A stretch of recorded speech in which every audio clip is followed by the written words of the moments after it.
Hey guys, welcome to Crux of Crypto. I'm your host Crux, and today we got a lot to talk about. As you can see, we got a green day. You know, I always got to bring out the fireworks for you guys. If it's bullish, I'm going to tell you it's bullish. If I'm feeling bearish, I'll let you know if I'm bearish. But today, I definitely have a good feeling. All right, let's go ahead and read a couple chats. I definitely read your guys' chats that you have waiting for me. And then we'll go ahead and jump over into those trending projects, and I'll break those down for you. First up, we got Just a Dude. You know, the guy, he's an OG of the space, right? So Just a Dude, he's been supporting us, myself, Tim Shrum, and he's been here in the community for a long time. It's good to see you, man. Thanks for looking forward to this. We got H Bardano. You're one of the first commenters every time as well. I'm early. Where you at? We also got Zalia. I think I said that right.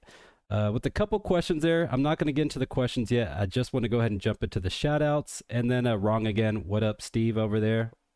You know, check out the Discord. We got a lot going on in the Discord. Steve is he's a big help over there. He's actually the ones writing the newsletters and those awesome things. We got a lot of free content for you guys. And we also got Daniel. The gem hunters are in here supporting. So smash that like, hit subscribe, and let's go ahead and jump into the good stuff, which is the trending projects, right? This, as an analyst, is my bread and butter. I like going over this because this is how I'm able to find those good projects before they start pumping. First things first, we know gaming isn't doing the best. I think a speculative project such as like Undead Games, I'm gonna stay away from it for now. You know, I'm not gonna flood it. I just think as a narrative, I'm staying away from gaming. All right, let's move on to XYO Network. I actually wrote a script probably about a year ago for this to help kind of cover this one. It's like geospatial data tracking. Think of like whenever you use Google Maps or those type of integrations into stuff like Uber, how it can help in terms of like tracking and things of such. So it's really just geospatial tracking. The DPIN narrative's been pretty hot. I mean, it's not, I wouldn't say it's a top 3 narrative as far as DPIN, but there's definitely some good opportunities with XYO Network. And if I look at the chart, it has a lot of bullish momentum this bull market. We've had a pretty good pullback, as you can see. And to me, looks like good accumulation zone. You got a higher low right there and pretty far away from setting in a higher high, but I think there's some good opportunity there. All right, moving on, we got, all right, STBL. I think this one's pretty cool. This is a brand new project. This one hasn't even had a week of price action yet. The big thing that sticks out to me on this project, again, STBL, is probably your first time hearing it, is the co-founder of Tether created this. So, if you're living under a rock, you don't know what Tether is. They created USDT. It's the biggest stable coin. Boom. I'm a big proponent of investing into visionaries and just figuring out what projects they do. But it's two things that stick out to STBL. This brand new project is, again, you have Tether's co-founder up there. And then also it's on the Binance chain. So that's a different thing that you usually see. Yes, you have some USDT natively integrated into Binance chain, but this is a different look on kind of where we're going at from here. Are they going to take the regulatory approach that USDT hasn't taken within the United States? Maybe. This could be probably the arm that they use to compete with USDC. So there's a lot that's going on. Definitely keep your eyes on STBL. That is trending for a reason. And then also they're going to be backing their reserves with RWAs. So this is also a little bit different than most stablecoins, where it's more speculative, right? Most stablecoins, you have dollars, you have treasuries, you have bonds. STBL is doing RWAs. They're also doing treasuries and stuff too. So it's just very interesting seeing how the space is completely emerging to all these different routes. Next up, we got Pump.Fun. I like Pump.Fun. I'm not the biggest fan of it. I don't use it at all. But I'll tell you, I was not expecting them to be able to make the turnaround that they have here. So if you don't know, Pump.Fun only launched like maybe 3 months ago. Let's see. Right. So it only launched, make sure you guys see the chart a little bit better, not very long ago. And they had a big pullback. This was mainly due to Let's Bonk and the Bonk ecosystem flourishing. And then as you can see, and I'll cover this further later, is they've had an insane amount of trading volume within the past 24 hours, and this ecosystem is back on fire. So if you're not big into memes, launch pads, and those type of things, I wouldn't get exposure to Pump.Fun, but you can make a lot of money there. Avantis, I'm going to talk about this one a little bit more later. This one's going to be trending for a long time. So this might be your first time hearing about Avantis.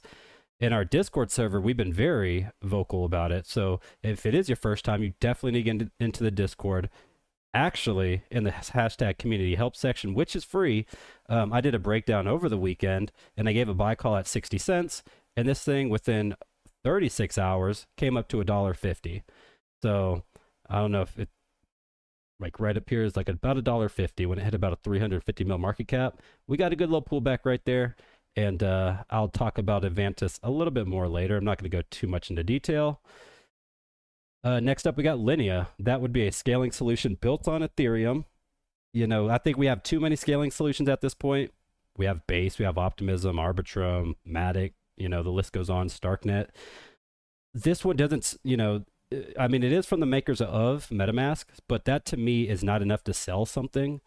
The market cap is super low. The number one thing I look for in scaling solutions is the total value lock. In Linea, you're just too far behind. It's taken you forever to create a scaling solution. And it's going to be very difficult to compete with the likes of Base, which I'm going to cover a lot today. So Pudgy Penguins, this one's been definitely trending for a while now. They have social sentiment on a lock. Pudgy Penguins is doing very well because it understands the psychology behind people. If I go look at their network, they just released a game at the beginning of this month. They have all kinds of marketing all across the world from, Seoul, Korea, all the way to, your favorite state. So Pudgy Penguins, they have social sentiment on a lock, but it's also like a bridge into the meme communities, NFTs, gaming. It's pretty fun over there. I would get a little exposure. I'm not big on NFT and gaming at this point. Maybe 5% of a portfolio should be in gaming. And I mean, honestly, you don't need to have any NFTs. But Pudgy Penguins, of any of them, that would be your safest bet and it still has a ton of potential. Aether, what did Aether? Aether, like an hour ago, just got a partnership with Chainlink. Yeah, so Chainlink's the most interoperable crypto out there. It's just clearly the front runner in terms of bringing real world data on the network. But Aether is cloud compute. So in my opinion, like I'm getting pretty close to putting Aether over Render in terms of my GPU compute platform. I've been very vocal. I like AI agents, large language models, and GPU compute. I have one winner in each of these categories, but Aether is super close to bypassing Render in my eyes. They have a much bigger network and they have a bigger use case. Aether is crushing in terms of like their integration into gaming. So it's much bigger than Render. Render is just not market cap wise. Market cap wise, Render has it, but use case wise, Aether is integrated into gaming and those types of things, while Render's focused clearly on just 3D rendering and graphics as such. So that's another one to keep your eye on. Is ATH as a ticker. Hyperliquid. Hyperliquid just natively got USDC on chain, which is pretty cool. I mean, this is your first bull run and you already broke basically into the top 15. So hats off to Hyperliquid. There's another thing that happened today, but I forgot. Definitely a bullish project. If you don't have any hype, what are you doing? A lot of people are scared to buy a run up, and I get it. Like a project, it pumps. It's in its first bull market. It's just doing very well. And you're like, when do I buy this thing? It's at all-time highs. Most projects are still down 30% from earlier this year, and Hyperliquid is not. So there's a couple of projects that do often depeg from Bitcoin, and that's okay. It's not a red flag. It just means it's doing much better just throughout the bull market. Peak I covered in like top June video or something. This one is, what was Peak? Yes. So Peak bridges stuff like drones and like robotics on chain. So you're able to get payments through stuff like drone deliveries. And I think it's the future, honestly. Maybe not Peak in general, but this kind of technology where people are able to, for example, Tesla, you can lend your car when you're not using it and you're sleeping to go do Uber trips. So I think there's going to be a big bridge between, automation and then blockchain. So I'll talk a little bit more about what Google is doing to enter this use case. But a peak, I think it's still a pretty good project to pick up some. And then we got Aerodrome Finance. This is going to be the big one most of y'all are talking about in our community. I like Aerodrome. There's a ton of red flags right now in terms of what direction this project is going to go with, because it is the number one decentralized exchange, but the news floating around the Base ecosystem right now is insane. So I'll cover that one a little bit more here shortly. Solana just right. So they just got $1 billion. Yes. Okay, so today was the very first day Solana has what is it? Okay. So today was the first day that $1 billion worth of Bitcoin, has been sent on that network. That's through protocols like Zeus Network or like fragmented Bitcoin or those type of things. So I'm a big fan of Bitcoin. I love Bitcoin. The Solana network has been struggling, but it has been pretty much the front runner in terms of how do we, not only scale Bitcoin, but also gain yield. So that's something to consider. Like Solana, you have so many use cases. I would say Solana has more use cases than any other project in crypto. They, bar none, are just everywhere. So I still consider it the best large cap crypto out there. I would not be surprised to see that one hit 500 billion market cap this cycle, which is over 4x from here. So, well, it's probably just under 4x, but you get the picture. Somebody in the community asked me about OpenVPP. I haven't looked into this one. I'll probably look into it later and post it into Discord. So that's a reminder. Get into Discord. I give a lot of free alpha out there. Somnia as well. I haven't done too much research on it. And then Sui. Sui is definitely going to be trending for the next week at a minimum because of this Google partnership. Google did not just partner with Coinbase. I know you see the thumbnail and you see the big Coinbase logo. You see, what else was on there? Yeah, really just the big Coinbase logo in Google. So that's a huge partnership. But Google is bridging into crypto in way more areas than just Coinbase. So that's why Sui is trending today.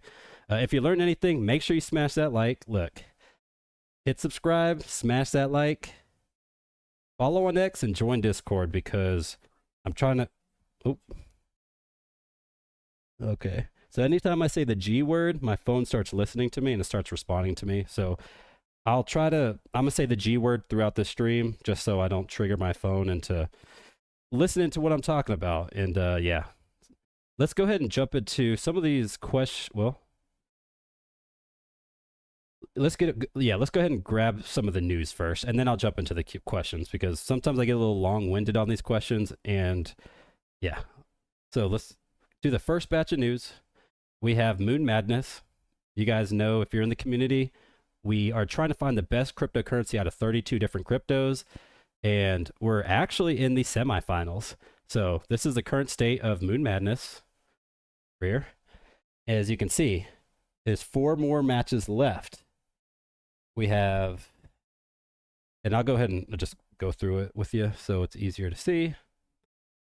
If you haven't participated yet, Tim's socials are down there. It's Tim Warren Trades. It's an X account. And then you come over here, they have these polls. For example, CAS versus Tau. As you can see, CAS is smoking Tau 86% to 13. HBAR versus Doge. HBAR is in the lead right now. I would like to see Doge in the lead, but HBAR is in the lead. Shout out HBARbarians. I ain't gonna take it from you. You got ETH and Sui.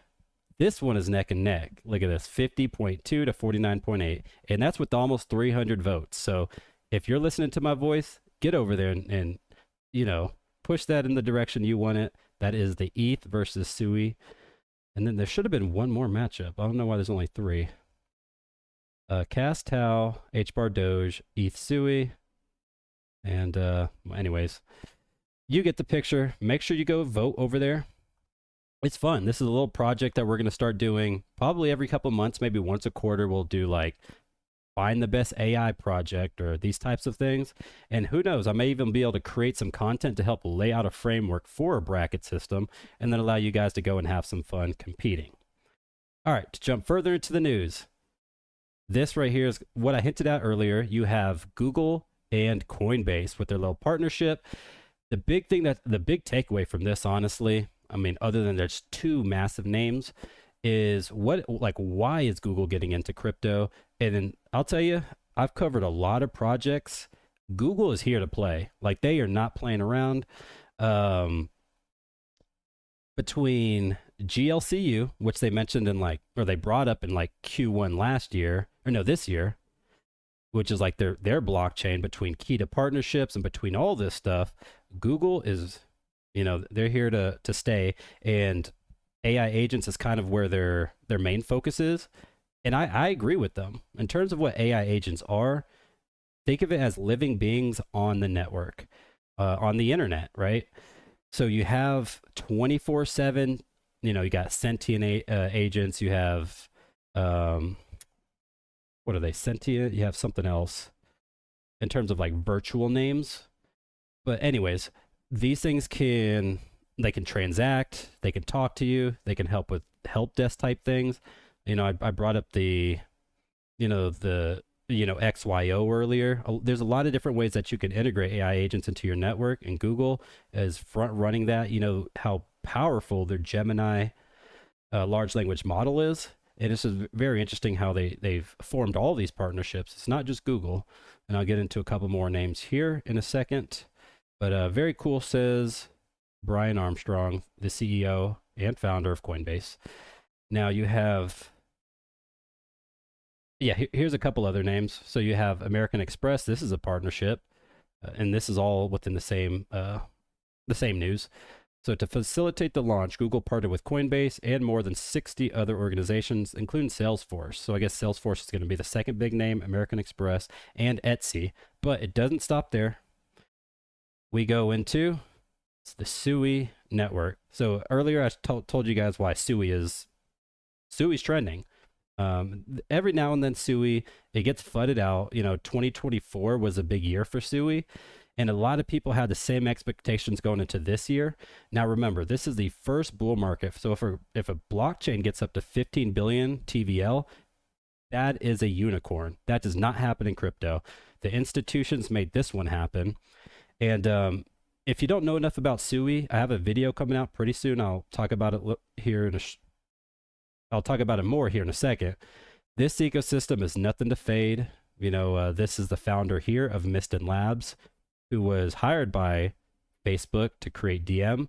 They bridged off in 2021 to form SUI. And SUI is just about 3 years native. Like, the token was released just over 3 years ago. And what they've done is insane. They're already getting partnerships with Google. And, Meta, I just talked about Meta. That's another top 7 company in the world.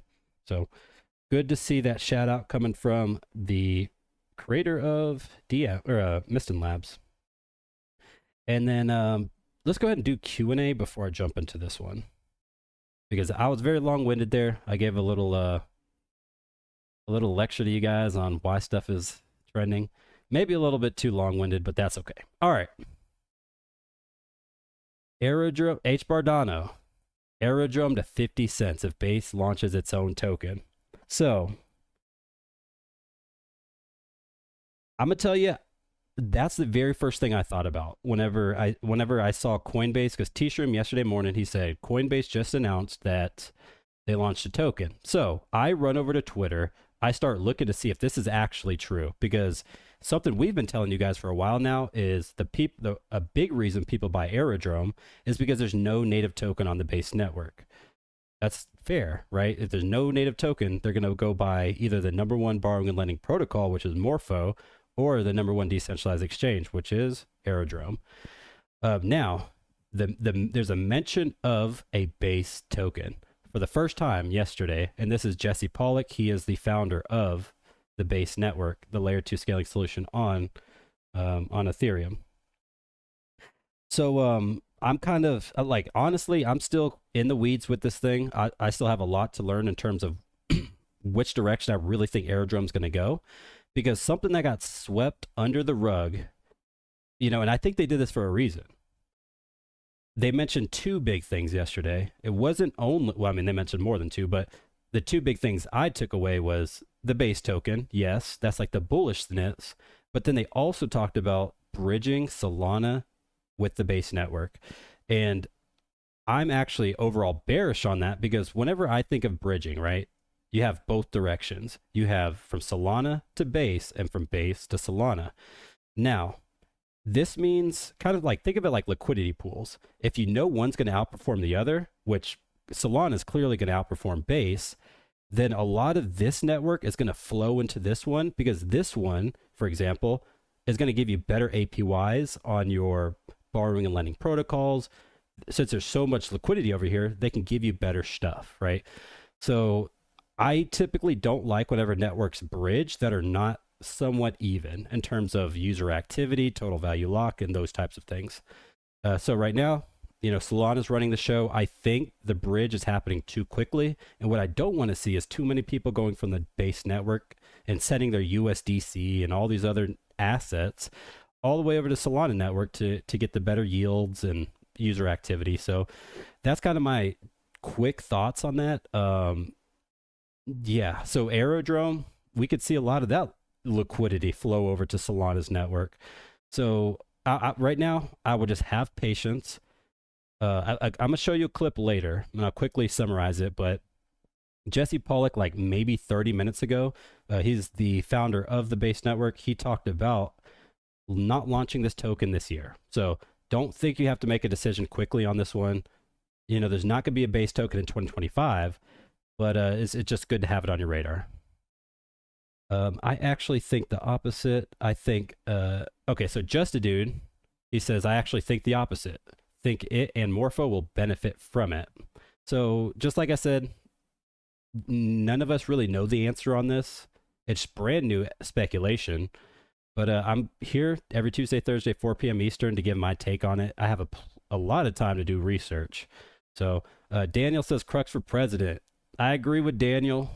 I think, well, actually, I don't. I do not need to be a president. I need to be here in front of a camera speaking to you guys about cryptocurrencies because I think presidents have an agenda typically, and a lot of times they lie to us. So I'm not going to lie to you guys. I'm always give you my honest take, and crypto is where I need to be. But yeah, thank you for your nomination, Daniel. Troy, Troy. That's the first time I've seen Troy spelled that way. What are your thoughts on holding your crypto in a wallet instead of an exchange? I believe in diversification. So if all of your wallet or all of your crypto is on a cold storage wallet, be very careful. Yes, it's the best in terms of security.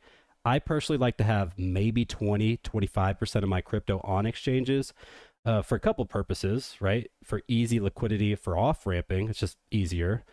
But then also, what if somebody gets a hold of your cold storage wallet, your seed phrase, or you get hacked or those types of things? You should never have everything in one location. Now, sorry.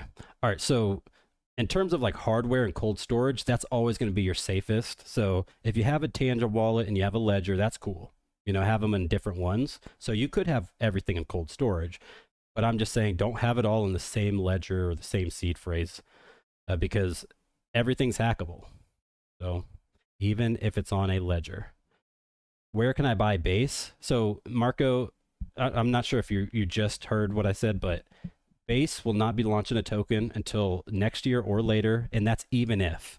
So I'm pretty sure they're going to have some kind of, they're going to have to ask the people about this. It's not something easy to do. You have to figure out how to integrate that. Now, here's a pro for why I would integrate a Base token. Yes, it affects your network. People will sell Aerodrome or they'll sell Morpho to go and buy the Base token. But now, whenever you're sending, let's just say Brett or Toshi to somebody or swapping it around or using it as a liquidity pair, you have a native token just like every other chain that's used for gas and governance. So right now there's no gas and governance. If you have a token that promotes governance, you actually decentralize a network. That's how a lot of proof of stake networks decentralize themselves. They use, I just lost my train of thought. I just saw my mom. She said Crux for president. So I don't know. Maybe I should be president. All right. Yeah. So gas and governance. You decentralize networks through like validator nodes, but also voting on chain. And those are two things that that Base can use help on, is decentralizing itself, because right now it's very centralized. So that's a pro there. Killing it this week, says Steve. Yeah, appreciate it. AVNT, so Aviant. Yeah, we killed this one. Yeah, I saw you, Steve. It's crazy because none of us in our Discord, like, we have a couple different communities within the server. You have like the Gem Hunters. I run that one. You have like the VIP trading group, which we have 5. 1, 2, 3, 4. Yeah, we have 5 pro traders that are running that one. And then we have like the free community. We have all these different communities in our Discord. All of us, all were in there buying Aviant. AVNT is the ticker.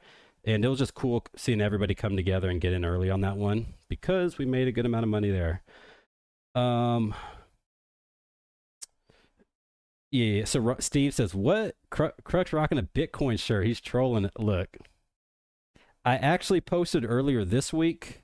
So Michael Saylor, he just came out with 21 different truths about Bitcoin. I disagreed on 2 of them, right? So I agree with Michael Saylor, 19 out of 21 points.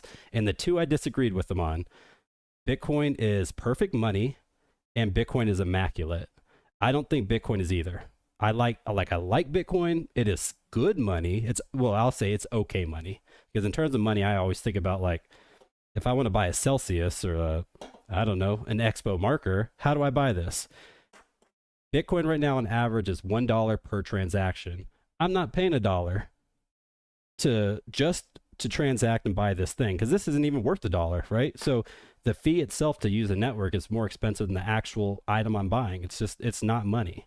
It's a store of value. So in terms of perfect money, I disagree with Michael Saylor on that point. And then immaculate, I can point out a billion flaws with why, well, I'm not gonna say a billion. I can point out multiple flaws with the Bitcoin knots and the core and how they're fighting.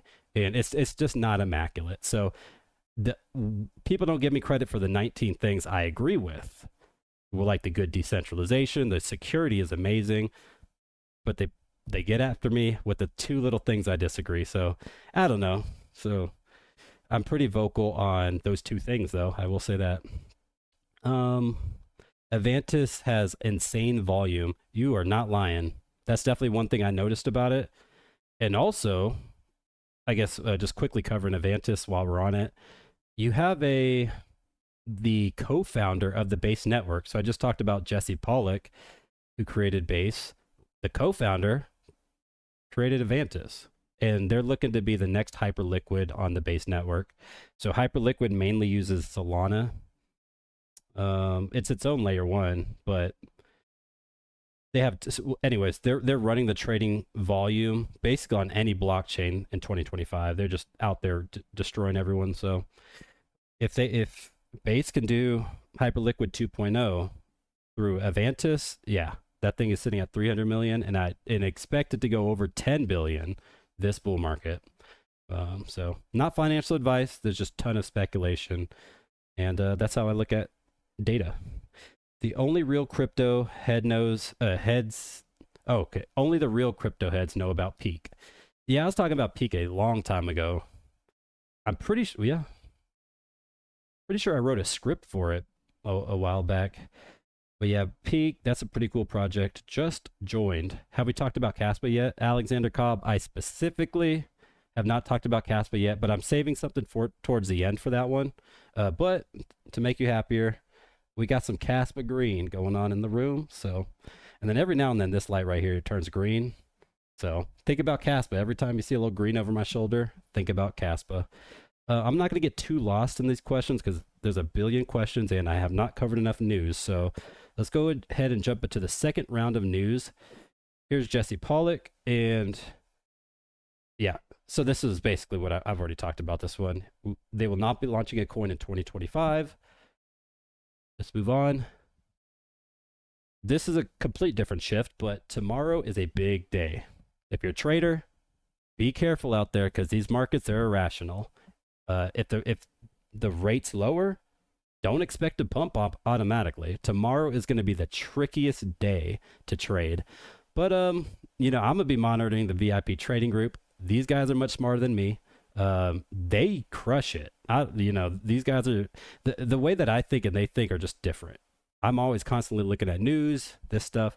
These guys are killing it on the charts. They know how to find patterns. I'm just not there yet. I'll figure that out in the bear market, because if I can bring both of them together, I'll know what to buy, when to buy. And as an investor, there's, you know, no better way to invest. So this guy.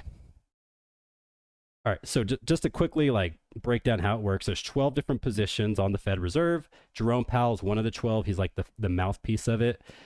Somebody, I forgot her name, she stepped back in August and it opened a seat. This guy, just yesterday, he's pro crypto and probably on Trump's team. I wouldn't be surprised, which allows Trump to have the majority of people, you know, in his favor that are sitting on the Fed Reserve. So Trump currently is trying to lower the interest rates to make money cheaper to borrow, which usually in the long term helps out with speculative assets like cryptos and high risk assets, that is. And then in the near term, a lot of times people buy the rumor, sell the news. That's why I tell people be very careful tomorrow for trading. You know, it's very bullish. This guy is now with us, pro crypto, Federal Reserve. The US dollar is dying like every day. The US dollar is just losing its value, especially since 2020. COVID just changed everything. And that's why I'm telling people buy Bitcoin. Buy. All right. And tomorrow at 150. So, okay. The federal funds rate starts at like 2:30.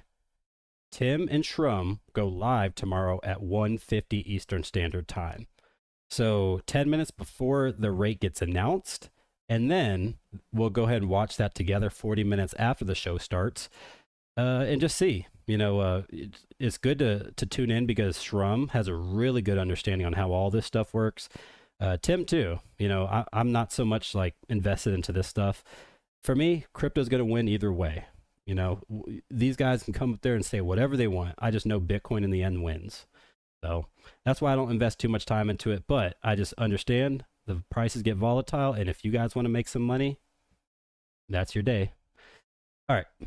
So I got a couple feel good articles for you guys just to know you're not alone. You know, there's a lot of people buying that's much richer than me. You have so this is Galaxy Digital. This is Mike Novogratz, the guy who tattooed Terra Luna on his arm before Terra Luna got rug pulled. Why am I using him as a source? Because he has a lot of money. And Galaxy will debut its own tokenized money market fund. This means all the institutions, what they're doing is they have these treasuries, they create these products, and then they go and gain yield off of it. So these are multi-billion-dollar hedge funds that are doing this stuff. You know, Franklin Templeton, BlackRock, those are two big names you're probably familiar with. They have their own tokenized products, just like OUSG's Ondo, which with global markets just pulled in over $300 million in TVL, and it's only been 2 weeks since they launched. So they launched on like the 2nd of January. So it's very crazy to see how these institutions keep piling in. Here's Pantera, Pantera Capital. I think it's Daniel Morehead, if I'm not mistaken. He's the CEO. Let's see what he has to say. Our biggest position is Solana. We have 1.1 billion of Solana on our books. But, you know, Solana is only 1/20th of the market cap of Bitcoin. So I think it can outperform over time. And I think it's our current opinion that it outperforms Ethereum. Our biggest position is Solana. We have 1.1 billion. So he just said they have $1.1 billion in Solana, and he says it's 25% of his portfolio. I did a little more research on this one, and he thinks it's going to outperform Ethereum. So of these three cryptos, which one do you think is best to hold for the rest of this cycle? Bitcoin, Ethereum, or Solana? And post your answer in the comments. I would like to see the debate. Just, I mean, it can get heated. I'm not going to censor anybody. But don't be disrespecting people. That's all. I'm on Team Solana. I know I'm rocking a Bitcoin shirt. I just told you why I'm super bullish on Solana. You know, just the use cases. Like Solana is just second to none. I love it. All right. And then here's Daniel Morehead. I think this is the same interview. Very quick clip. Listen up. It's roughly doubled every year for 12 years that we've been doing this. So I think it keeps doing that for at least a few more years. It's still a very low single-digit percentage of global wealth. So I think it could go up to 750,000 in the next 4 or 5 years. Okay, so you're not in the million camp, though. Not in the next 4 or 5 years, but in our lifetimes, yeah. It's roughly double. All right, so Daniel Morehead, somebody much, richer than all of us. Well, actually, I don't know who's all in here. Maybe I have a couple bulls up in here or whales. $750,000 in 4 years. I don't think Bitcoin's going to get that high, but I like to second answer. That's it, it's going to continue to go up from there. Now, his argument is Bitcoin doubles every 2 years. I don't look at it like that. I look at Bitcoin in 4-year cycles, and then within the 4-year cycles, you got diminishing returns, and you have the pullbacks are less. I don't know exactly what the keywords to phrase that is, but you get less multiples each time, but then it falls less in the bear markets. So 4 to 5 years, the reason he pulled out 4 years is because of the 4-year cycles. Now, here's the thing. 2013 into 2017, it was like multiple 100Xs.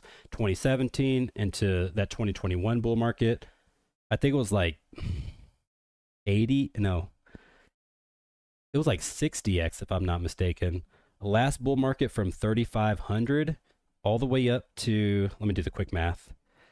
Calc. So it was 69,000 and it started at 3,500 So that's about a 20X. And then so far we've done about a 9.5X from 15.5 all the way up to $122,000. So with those diminishing returns, what I would say is probably about a 4.5X maybe going into 2029. So let's just do a quick calc. 4.5 times, let's just say we peaked right now, 120. You guys are probably going to hate me for saying that, but just for quick math, that's $550,000. So with diminishing returns, Bitcoin peaked at 122K. We would see 550,000. He is saying $750,000. So I'm just not as optimistic as he is. He thinks it's going to double. Remember, the way that we think is a little different. I believe in 4-year cycles. He thinks it doubles. Either way, if you stack enough Bitcoin, we should be rich. And then just one more feel-good story. You have Trump and his family becoming filthy rich off of crypto.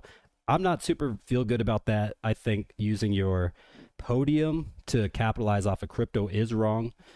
I like crypto for what it is. I don't mind like the new age crypto. You have institutions, you have banks. I get it. Big money piles in.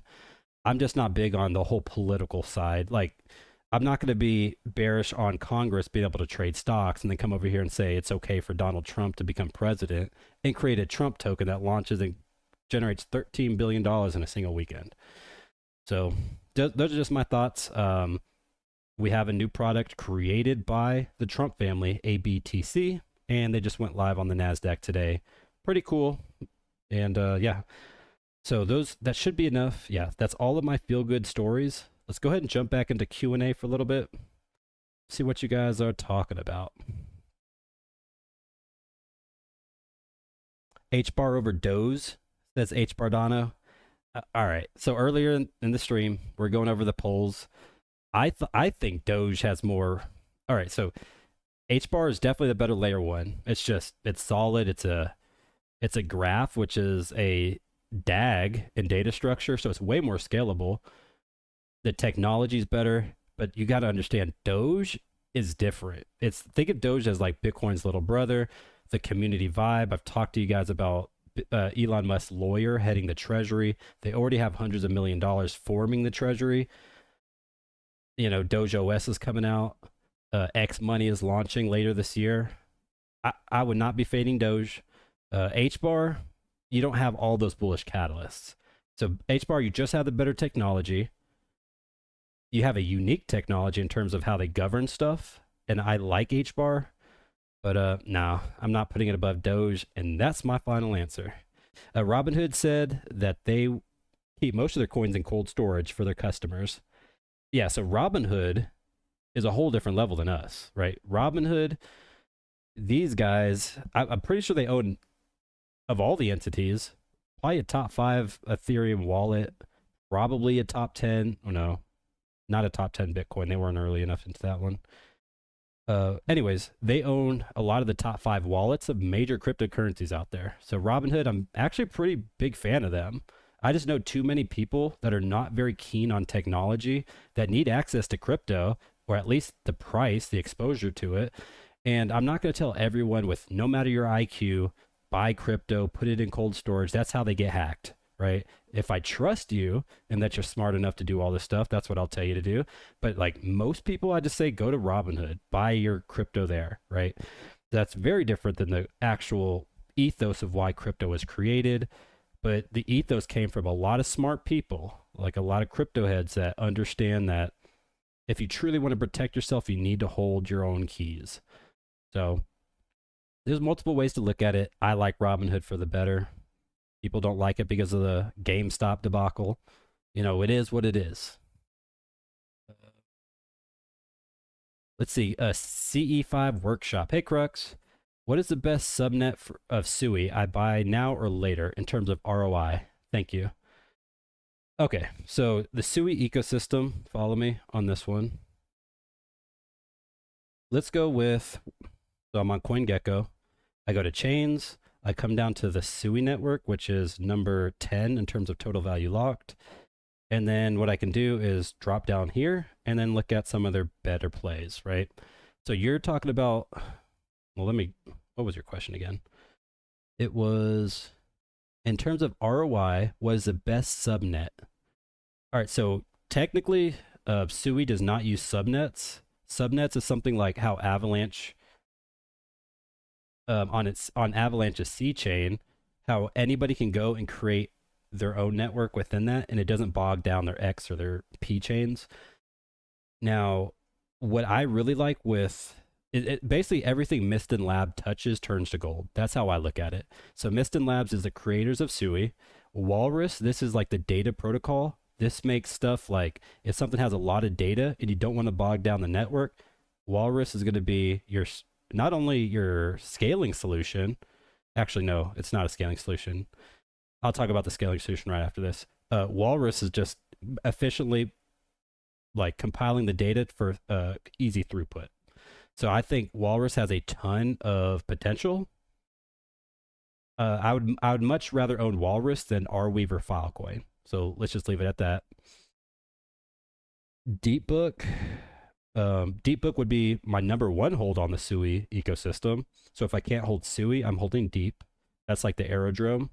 Actually, that's more like a Jupiter on Solana.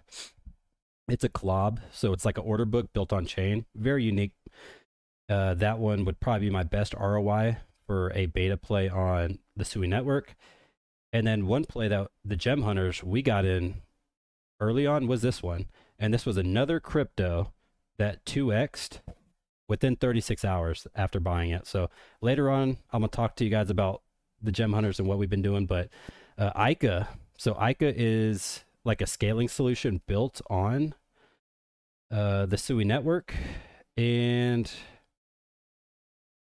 God, what else was it? It's been a minute since I looked into this one. Yeah, so it slipped my mind. Anyways, ICA is a solid buy. Look more into that one. Those are 3 solid beta plays to look into, and I hope that answers your question. If you President Crux, you can make Kaspa the currency. You already know, Daniel. If I was president of the United States, we ain't going through Congress. We gonna make it happen. I'm gonna turn into a dictator. So that is what it is. BNB, Pancake, and Uniswap all do just fine on Binance. Yeah, I mean, so yeah, Baloo. Those are definitely 3 solid plays: Pancake Swap, Uniswap, and Binance. Robinhood said that they keep. Yeah, I already read that one. Crux, big fan of your video. Yeah, thank you, Super Crypto. I'm not sure which video. I have like 40 of them, but I'm definitely a new emerging content creator that has their stuff together. So I drop 2 videos a week, 2 live streams a week, and a whole bunch of shorts. So no matter how you intake content, I got something for you. Crux is the man. What's up, bro? Says Kenny G. What up, Kenny G? I saw that DM, Kenny. I'm gonna get to it. I forgot what the last play. Kenny the other day, he comes through every now and then. He DMs me a play, a cryptocurrency. I look into it, and a lot of times it's good. One of them doesn't launch until next year. I looked into that one, and I was ready to give a buy call. I'm like, as soon as they drop a token, I go and look, and it's 2026. I'm like, dang, I wanted to be able to get the community some money off of that one. It was a, what was it?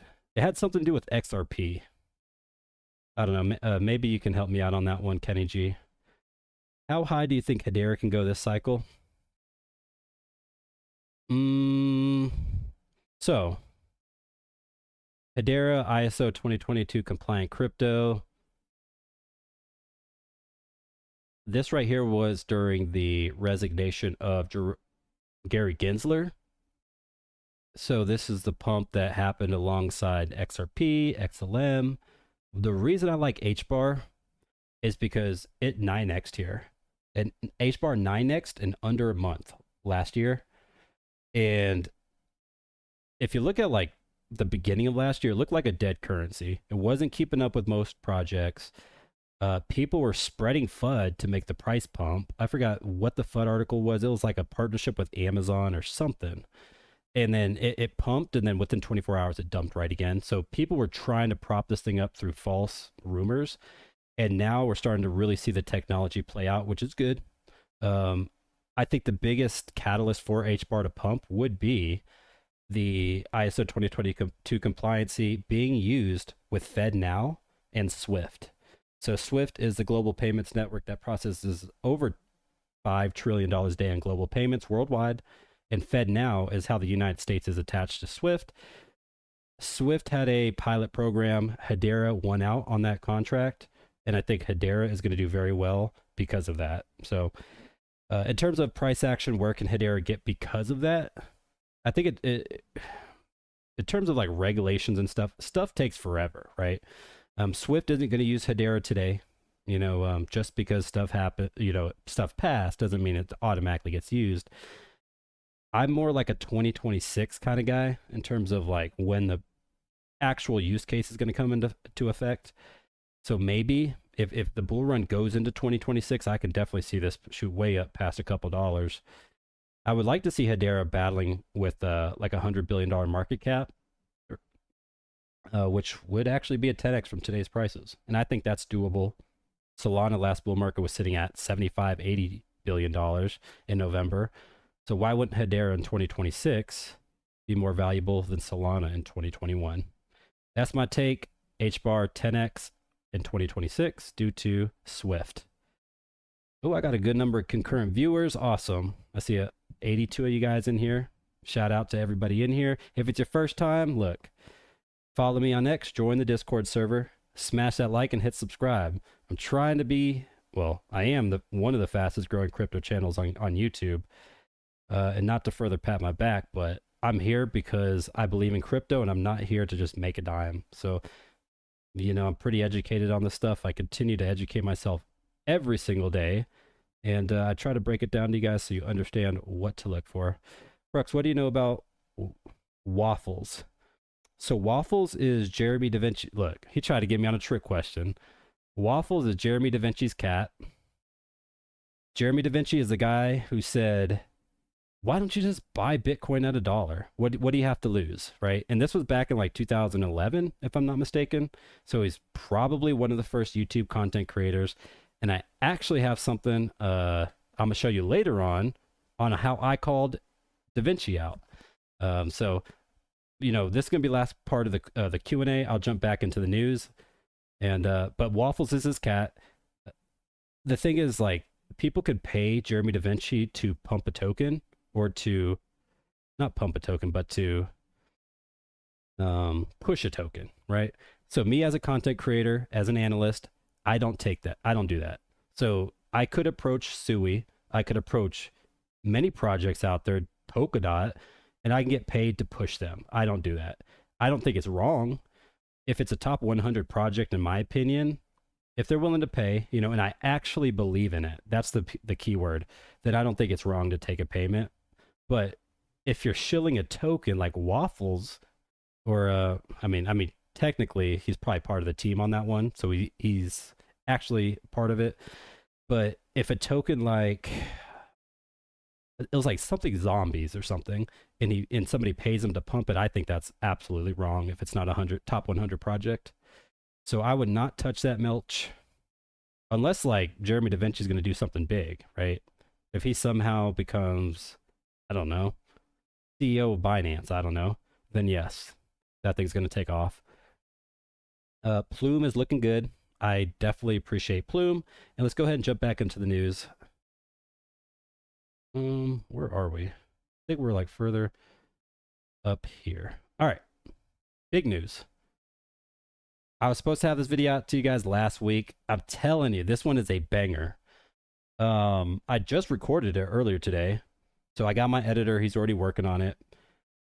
I did not expect this video to go the way it did.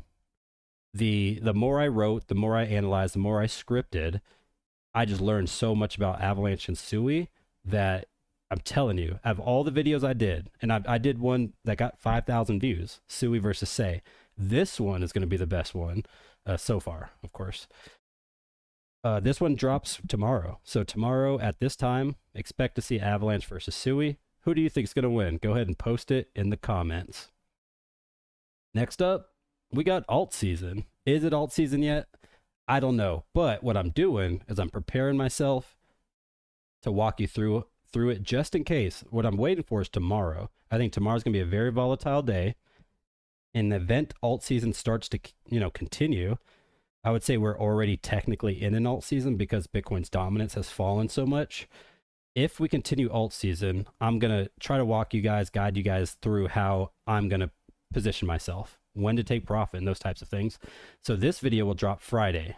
I'm actually going to Florida, and I'm going to spend the weekend with T-Shroom, Shrum, and Smay, and we're going to talk about some quarterly stuff. Every 3 months we get together, play a round of golf, have fun, but we also talk about the future of our business and crypto because we actually believe in the stuff, and this video, I'm just going to prepare it. I'm not going to drop it if we just dump super hard, right? Like videos like this will mislead people.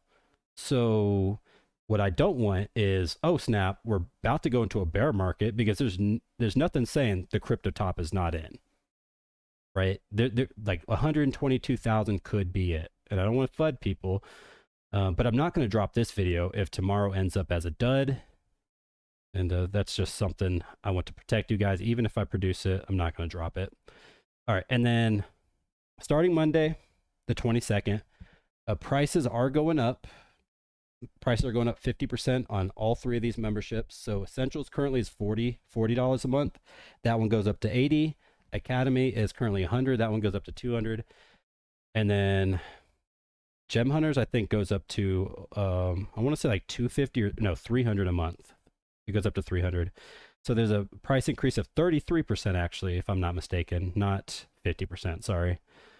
And this is because a lot of people are joining and we can't get to everyone. So it's kind of a supply and demand type thing. But I'm able to focus with, yeah. So anyways, depending on what you're looking for, you have like the Essentials. This one's going to be more for like your VIP traders, the people that are immediate traders or like intermediate as far as how good they are at trading. They already have a somewhat understanding. Then you have the Academy. The Academy is like pre-made videos by Tim and myself, where Tim's teaching how to trade. I'm teaching how to analyze stuff. And then also you have the Gem Hunters. So the Gem Hunters, I have 17 different picks that I've done, and 4 out of those 17 have 2x'd in 48 hours after calling it. So 25% of the calls I've made in the Gem Hunters have 2x'd after calling it. And to me, that's pretty good, and I also talk about like whenever you 2x your money in a gem, you sell it at the 2x and you ride out the rest. So it's basically free trading at that point, right? So again, 22nd on Monday, those double in prices, and hope you continue to support us. Thank you. All right. And just like I said, the 4 out of 17 calls. All right. Do I want to call? Yeah. We'll go ahead and cover that one first. I'm going to play this video so you can hear it because I think I'm going to give them a fair shot. I don't know if you all heard this, but this is the Jeremy Da Vinci guy I was telling you guys about, and I had a post go pretty viral in response. Here it is. Because no, I'm talking about like a disruptive technology. Let's just say Kaspa, right, is an example of that. It's probably 2 times better than Bitcoin. The money. Right? Their Kaspa coin, right? It's 2 times better than Bitcoin. But is it really worth, right, risking your wealth on something that's only a 2x better, right? That's only twice as better than Bitcoin? Probably not. I ain't gonna lie. Much respect. I like this guy, but I think it's fair that I called him out in terms of, again, I'm an analyst, right? So the way I look at this, and I told you guys I wouldn't talk about Kaspa until the end. I'll be very short-lived, but Kaspa is double or better than double Bitcoin's performance. So he basically said, let's just say Kaspa, for example, it's about double as good as Bitcoin, right? So he's just pulling out those numbers. I use data. As an analyst, I always use data. Bitcoin 10-minute block, 6 confirmations. It's about an hour to settle a transaction, right? Kaspa is 10 blocks per second. Transactions are settled in a few seconds. Just a couple seconds is finality. It's not instant finality. With Dagnite, we'll probably get there, or at least sub-second. And then Bitcoin costs on average of $1 per transaction. Kaspa can send 400 transactions for less than a penny, right? So this is me using verifiable data on why it is much better than just 2 times better as a peer-to-peer network. Now, I will always give credit where it's due. You have a couple different things that you can't really put a price on, right? So Bitcoin has the superior decentralization. And if we're just looking at peer-to-peer networks, Satoshi's vision, which is why he created Bitcoin, it is 3,600 times better at scaling and 40,000 times cheaper to transact, right? So as a peer-to-peer network, there is nothing better than Kaspa. As an analyst, I look at numbers, I look at throughput, I even look at the real, because you have theoretical TPS, you have all this stuff.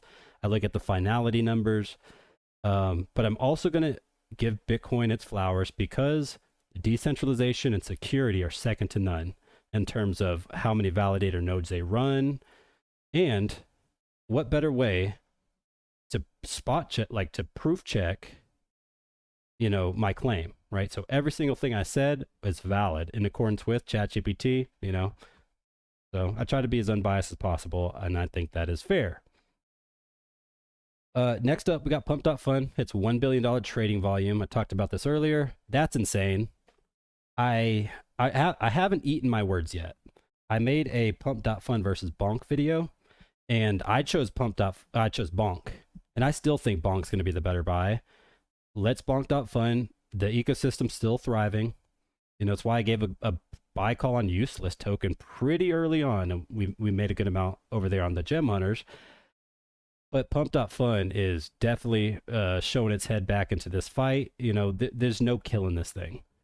Pump.Fun, people were trying to cancel this thing. Like people were unalived on like the live streams they have, like all kind of like just crazy stuff happened in the Pump.Fun ecosystem to where this thing I thought was going to die, but it is doing well. It's thriving. In fact, they're back to their old days, $1 billion in daily trading volume. I'm pretty sure they've gotten to like 5 billion, if I'm not mistaken.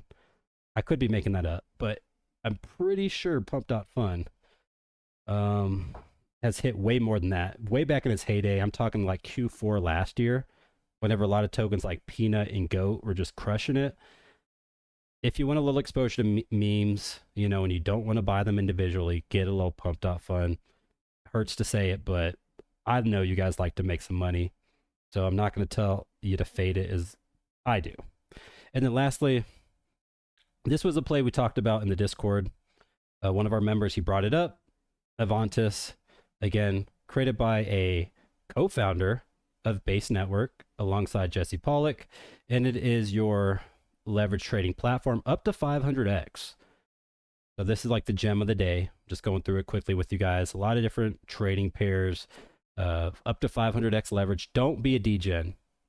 Do not trade with 500x leverage. I feel like I have to say that, but somebody out there is going to do it. and you're gonna probably get wrecked if it drops like 2 pennies on your whatever pair you're trading. So this is a pretty cool platform. It's nice to see what they call the hyper liquid of the Base network actually, starting to work. So again, I'm a big believer investing into visionaries, developers, especially the tied into the big names. So I like it. I like it a lot. So it's 5 p.m. Eastern Standard. It's an hour after I started my show. I'll go ahead and give you guys, so concurrent viewers are still pretty good. Let's go ahead and read some questions, and then we'll go ahead and wrap this up. So there's a lot more to great protocols than speed. Right, Steve. Bitcoin is 100 times better than most everything else. Yeah, I guess so it's all about like how you evaluate these things. So just like I said, I can break down why Kaspa is the superior peer-to-peer, but I can't give you a value on how valuable the 30,000 different nodes all across the world that are running, Bitcoin SHA-256 algorithm to be able to decentralize the network. And then here comes Retro Mike Tech, and he's probably going to have a complete different answer because he's a miner, and those guys look at stuff in a different way than I do. And so in terms of, I can definitely understand why people are going to disagree with my assessment on why I think Kaspa is the superior technology. But I think even if you listen to what Jeremy was saying, he said, let's just say Bitcoin is 2 times better. So why would I risk, my money on something that's only 2 times better? I think at this point, Bitcoin maxis have to admit that Kaspa is the better token in terms of peer-to-peer. But this is the thing, right? What about the future? Bitcoin is arguing on whether I can have a JPEG of a cat on my network, and Kaspa by the end of the year is going to have smart contracts. And within smart contracts, you're also going to have scaling solutions. So not only is it going to have, over 4,000 TPS theoretical, you're also going to have the ability to scale on a second layer. So, and also you got DAG Knight. You have I can tell you like 10 different ways that Kaspa is going to improve. Right now, people on Bitcoin network don't even know if they want to have a cat picture, because it's spam and it's going to clog up the network, and you can't use it as a peer-to-peer, blah, blah, blah, blah, blah. So I don't know. I look at it in future potential. I think the way most of us should think about this stuff is, how do I acquire more Bitcoin? But it's not as a peer-to-peer network. It is as the storage of wealth, right? So what we're trying to do is make money, put it into Bitcoin. I'm not, one of the only currencies I'm not going to sell for Bitcoin is Kaspa. Now, just like Steve is saying, almost every other currency I'll do that with, but I'm not doing with Kaspa. Maybe like Solana. I'll probably keep some Solana, a couple others. Yes, this is live. Yes, it is. So I do 2 lives a week, Tuesday, Thursday, 4 p.m. Eastern. I do 2 static videos. So tomorrow I have Avax versus Sui. And then Friday, I have altcoin season, just in case FOMC brings altcoin season or just furthers it. I have a video ready for you guys in case we do. And if not, I'm not going to drop that video. I do not want to clickbait you guys into think it's alt season, and then we get smoked. So again, I'm waiting on tomorrow to deliver that answer. I hope Hedera wins the TikTok bid this Friday. Dang, they're still bidding on that? Wasn't like Hedera teamed up with Mr. B? I don't know. There's like a whole bunch of funky pairs. You can't use Kaspa and Superior in the same sentence as Retro Mike Tech. Are you sure? Are you sure, Retro? Retro! I mean, he has more mining experience than all of us. So he was mining Kaspa back in 2023, if I'm not mistaken. So before last year, before Marathon, reported in their Q4 report that Kaspa was alive and well. You had Retro Mikes of the world who probably made a killing off of Kaspa, and now is going to talk crap because his miners no longer give him the money he needs. And, I'll take it from here. Thank you for starting it, Retro. You got it off its feet, and we got it from here. Is smart contracts a good thing for Kaspa? B-ball golf, that is the question of the day. I continuously ask this to people. I ask the hard questions, right? With the Kaspa community, it is very cult-like, and there's a lot of people that are somewhat misleading, I'll tell you that. So Kaspa is not the end goal for crypto. I think it has the most potential to do the most in crypto, but it's not exact. Like, just because Kaspa was able to do it doesn't mean Solana goes to zero, Sui goes to zero, Bitcoin's gone. Like, there's a world where all of this exists together, and smart contracts, there is a world where that brings down Kaspa's, like, the interest for Kaspa, right? Personally, I think we should do it, but if Kaspa is the Aramaic word for silver, and silver is seen as a medium of exchange, and it is Satoshi's vision that was completed through completing the trilemma in a fair way, then at that point, smart contracts are not needed, right? You have the money that you created. Smart contracts are needed because Ethereum came through and they allowed, programmability of money, and through that you could add use cases and all this other stuff. So if we want Kaspa to be a DeFi network, if we want gaming to exist on Kaspa, at that point, Kaspa is bigger than money. It is just full out Internet 3.0, Web 3 in a sense. So, I mean, there's multiple ways to look at it. You have, just like Bitcoin, for example, you have the diehards, the OGs that didn't want Bitcoin to go from 2.5 blocks per second to 10. Satoshi made that change. So no matter what, you're always going to have people that disagree. I think smart contracts is inevitable in terms of creating the perfect money. So right now, Kaspa is, in my opinion, as close to perfect money as you can get of all the technologies. But to get true perfect money, you're going to have to add the smart contracts, and you're not going to have any room for mistakes. So Agra Labs, hopefully Agra Labs does well. I think Agra Labs is going to be the better of the bet in terms of Casplex versus Agra. But two solid projects over there.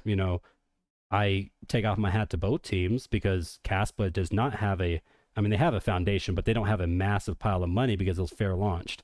So all this developing activity is done through just community interest, people doing it out of their own free will. And I love where it's going. So that would be pretty huge for HBAR. HBAR says Justa. I know Fart was as half the market cap of Pengu, but which do you think gives a better return? So if Pump.Fun continues its momentum, expect Fartcoin, Goat, expect Peanut, expect all of those Pump.Fun tokens that went up like the end of last year to go up again. And it's unfortunate. Actually, it's a free market, whatever. Whoever wins money in crypto, it's fine. But remember, out of every person that's making money, you got at least 20 people that are getting smoked in the market. So be very careful with those. Eric, hey Crux, this is an older coin, and I'm not much into meme coins anymore, but I bought quite a bit of Toshi. Let's go, Toshi. Due to their partnership, and the chart is cooling off. Big boom. Can you look? Yeah, so Eric, after this one, make sure you check out my recent base video. I think I dropped it like 2 weeks ago. Wait. No, because I talk about Zora. What is it? No, so check out my first base video. I talk about Brett and Toshi in that one. And that one was done like 2, maybe 3 months ago. Let's quickly look at Toshi. I'm very bullish on this project, by the way. So its Q4 performance last year, actually its Q1 performance this year is unmatched. This massive run up right here was because of a complete different shift, right? So going into late January, it went parabolic in terms of market cap. But then this is what I also notice. You have the pullback that every other crypto went through, followed by higher lows. And technically it was a lower high over there, but this is much more bullish price action than most cryptos out there.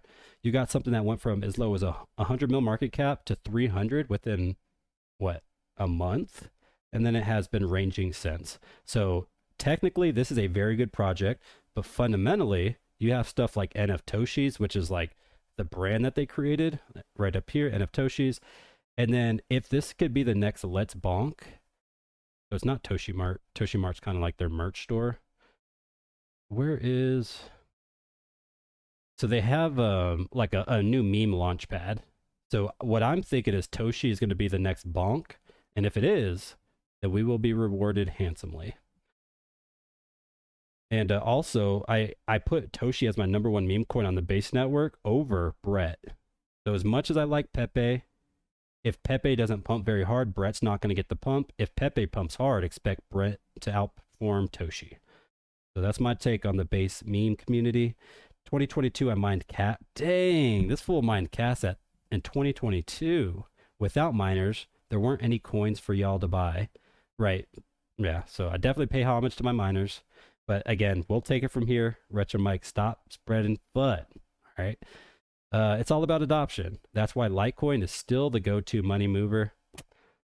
You really gonna bring up Litecoin? May not look good as an investment, but it's great for moving money. All right, so Litecoin is much better than Bitcoin in my eyes in terms of money, right? It is, so Bitcoin, right? So Bitcoin Cash went from like, how many megabytes is a block? Retro, I'm sure you know of Bitcoin or Litecoin of data. So Bitcoin Cash went to 32 megabytes. So they went the data, the block size route. Litecoin went the scalability route. So how do they do this? Dang it. So I created the Bitcoin Forks video like 6 months ago. So it's kind of like slipped my head. Basically, think of it like this. Bitcoin Cash has bigger block size. Litecoin has faster throughput. So Kaspa doesn't have any of those issues. It is just, you have a DAG, which is much more efficient than blockchains. You don't have to worry. I mean, technically you still have block sizes, but it's not a linear system. I like Litecoin more than Bitcoin Cash, and definitely more than Bitcoin in terms of scaling. Now, Litecoin, also you got to look at the, what was the token allocation? Let's see. How many Litecoins are there? It's like 30,000 or something, or 30 million rather. 84 million? What was he thinking? Yeah, because it was like 4 times. Oh, was that the math? It was like 4 times faster than Bitcoin's throughput, so he's going to do 4 times the token. I don't know. I forgot what the math, what he did. I don't know. Overall, I like it. I also like the intern. The intern's very vocal on Twitter, and he's been going crazy on like Ben Cowan and stuff. It's super fun. If you haven't followed like the Litecoin account on Twitter, make sure you do it because it'll give you a laugh. I'm telling you, they're funny. And he actually trolled everyone the other day. He came out and said, you know, on the official account, you know, the intern, it got fired. It was just too unprofessional. And then everyone's like, oh, dang, we enjoyed it. And then out of nowhere, boom, comes right back and starts talking smack against Ben Cowan. I don't know. I love it. And I think it's a good thing. It's a good resurgence for that community because Litecoin, they deserve it. I don't hold any.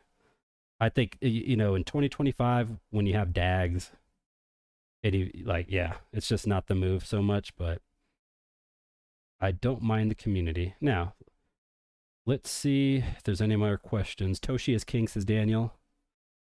Yes. Crux, looking at the memberships, want to learn more about trading, tired of holding, want to start making cash. Which one do you think? Yeah, so we have a couple different memberships. Again, I'll give the quick pitch. We have the Essentials. That one is for like, if you're already a trader, you know what you're doing, and you want to join a community of traders. We have like, I want to say probably over 300, maybe 400 people in the group right now. So it's very active. I'm talking like 2 a.m. I can join my Discord server and there's people popping off. The cool part also is you have Tim, Silent, Rufio, and then Steve. These are 4 different pro traders that we have. They each have their own Discord channel, and every day they're posting like trades with take profits and stop losses.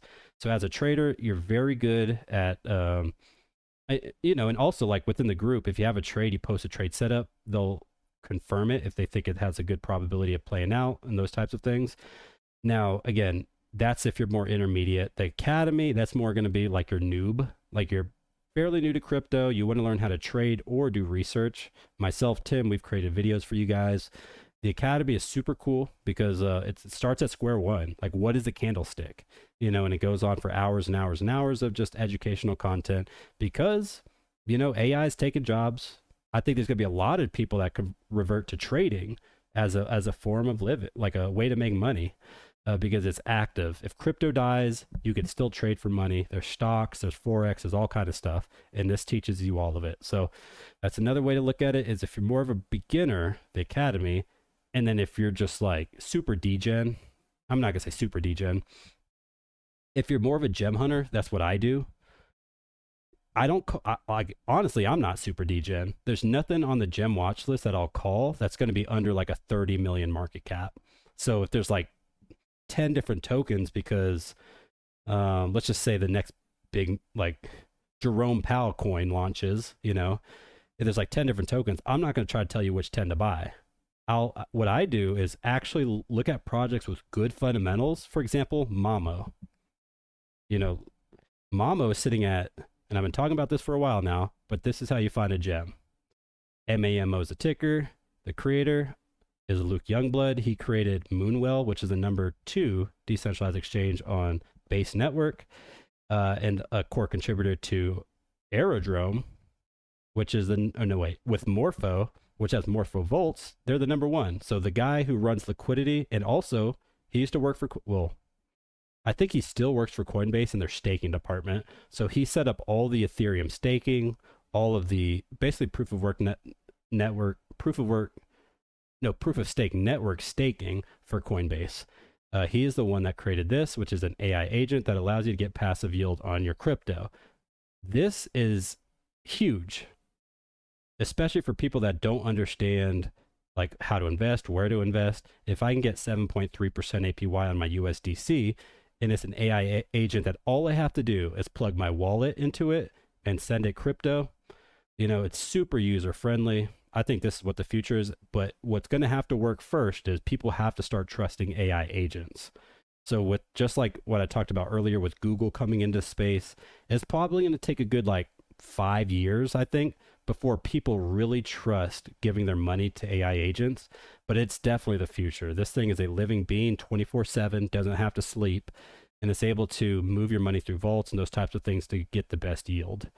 And I bring all this up to say it's only sitting at a 30 mil market cap, right? So if it got to 300 million, that's a 10x, you know? So anytime you can get it into a good project backed by some of the biggest names in crypto, Brian Armstrong's talked about it. You know, to me, it's a no-brainer, but you don't need to put over like 1% of your portfolio in it. And if it does get to that 300 million, it could be 5%, maybe 8% of your portfolio after you just put 1% in, because it outperforms everything else. So a little long-winded there. Let's see, any last questions? Anyone here like gaming, Super and Prime? Brian, I like both. Superverse much more. Superverse is a much easier trade in terms of what's integration and what's probably going to work. Prime is a game itself. It's not an integration like Super. And Prime has to compete against Off the Grid and a lot of other hot titles. So I would definitely choose Superverse over Prime. Mamo, I traded in and out already. Nice, Steve.